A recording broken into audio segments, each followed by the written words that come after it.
Generation X is the generation nobody talks about. Not loud enough to be revolutionary like the boomers, not branded enough to be disruptive like millennials, not algorithm native like Gen Z. They were the kids who came home to empty houses, the teenagers who learned not to ask for help, the adults who built careers quietly while the world shifted under their feet. And here's the dark part. They survived everything, but survival leaves marks. Tonight, we're turning the light on the dark mind of Generation X, the forgotten middle child of history. Generation X, born roughly between 1965 and 1980, grew up in the shadow of noise. The Cold War, rising divorce rates, economic instability in the 70s and early 80s, the shift from analog to digital. They weren't handed certainty. They were handed transition. Picture this.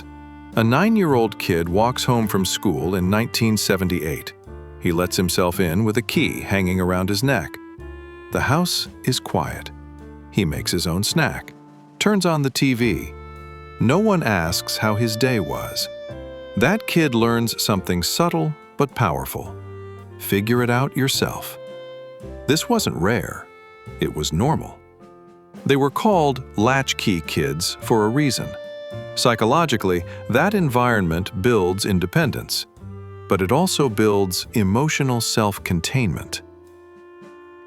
Radical independence and emotional containment. Generation X does not like relying on people, not because they're cold, but because early on, they learned not to expect anyone to be available. Example: a Gen X employee loses his job. Instead of venting online, instead of calling 5 friends, he updates his resume quietly and starts applying. A Gen Z might post about burnout. A millennial might discuss it in a group chat. Gen X? They internalize first. Independence became identity. But here's the shadow. When independence becomes armor, vulnerability feels unsafe. Many Gen X adults struggle to openly express emotional needs. They might love deeply, but saying, "I'm overwhelmed," feels foreign. It's not that they don't feel. It's that they learned to function through feeling. Skepticism toward institutions. Gen X grew up watching institutions fail. Political scandals, corporate layoffs, broken promises from authority figures. Trust wasn't automatic. Example: when a new corporate vision is announced at work, the Gen X manager nods politely, but internally thinks, "Let's see how long this lasts." They are cautious optimists at best. More often, pragmatic skeptics. Unlike boomers who believed in systems, and unlike younger generations who openly challenge systems, Gen X often quietly works around them. They don't expect rescue. They expect disappointment. This produces resilience, but also a subtle, chronic guardedness. Humor as a defense mechanism. Have you noticed Gen X humor? Dry, sarcastic, dark. That tone didn't come from nowhere. When you grow up in uncertainty, humor becomes regulation. Example: a Gen X parent facing financial stress might say, "Well, guess we'll be eating ramen forever," with a smirk. That joke does 2 things. 1, releases tension. 2, prevents emotional exposure. Sarcasm became social camouflage. It's not apathy, it's emotional efficiency. But over time, constant irony can distance a person from raw expression. Everything becomes slightly detached. The bridge between analog and digital. Gen X remembers rotary phones. They also adapted to email. They witnessed the birth of the internet. They weren't born digital. they transitioned into it.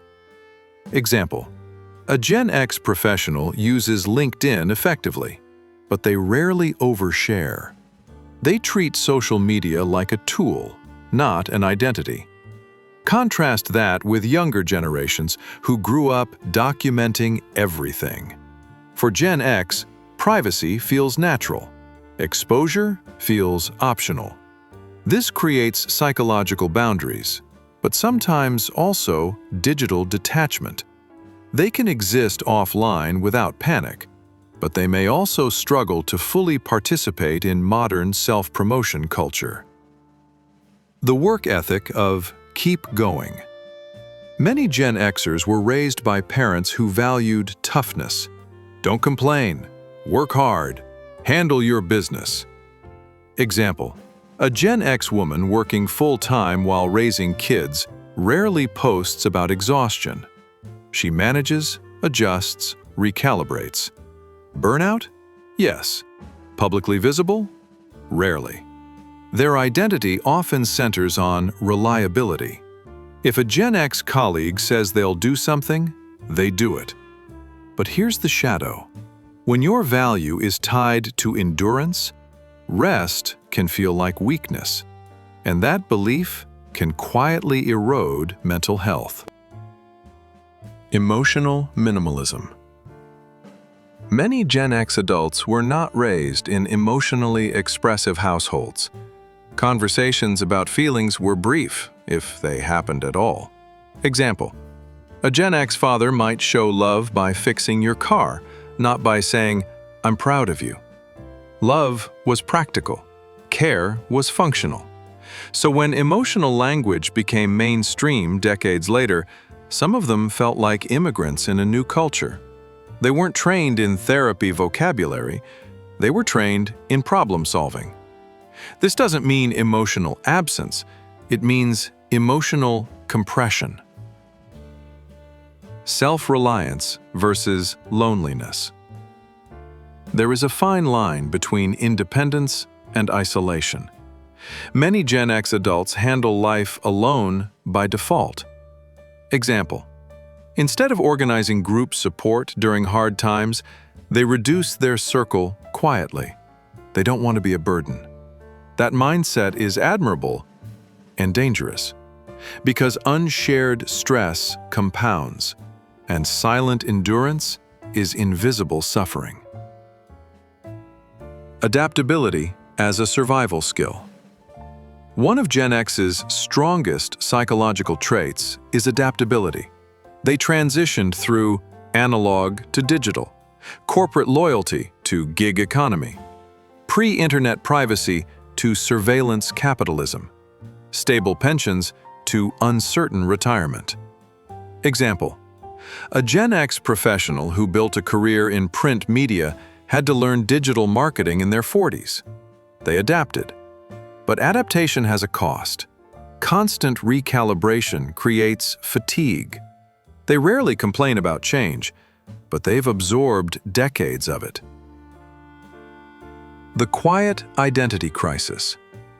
Unlike millennials who openly discuss finding themselves, Gen X often defined themselves through roles: employee, parent, partner. Not brand, not content creator, not influencer. Now, as many approach their late 40s and 50s, a question surfaces: who am I outside of responsibility? Example: kids grow up and move out. Career plateaus. Parents age. Suddenly, the noise slows, and the self they postponed thinking about becomes louder. This midlife reflection can be unsettling, but also liberating. Why they rarely complain. Gen X does not romanticize struggle. They normalize it. Example: instead of saying, "This is traumatic," they say, "It is what it is." That phrase carries decades of psychological conditioning: acceptance, resignation, pragmatism, depending on interpretation. They are not emotionally numb. They are emotionally disciplined. But discipline without processing can become suppression. The dark underside. Here's the part few talk about. Chronic stress carried silently. Emotional needs deprioritized. Difficulty asking for help. Subtle distrust of authority. Private burnout. Generation X survived by minimizing visible weakness, and survival strategies don't automatically disappear when the danger does. The mind that learned to stay quiet doesn't suddenly learn to speak. But here's the strength. This generation is resilient without theatrics. They don't broadcast growth, they embody it. Example: when crisis hits, financial, personal, societal, Gen X often becomes the stabilizer in the room. Not dramatic, not loud, steady. They can tolerate ambiguity better than many, because ambiguity raised them. Closing reflection. Generation X is not the loudest generation. It is the most quietly adaptive. They were children of uncertainty who became adults of endurance. But endurance is not the same as healing. If you are Gen X, your independence is real. Your resilience is real. But so are the emotional patterns formed in silence. And if you're younger, look closely at the Gen X people in your life. They may not talk about their struggles. That doesn't mean they don't have them. Sometimes, the strongest-looking minds are simply the ones that learned early not to show the cracks. And that is the dark mind we rarely examine.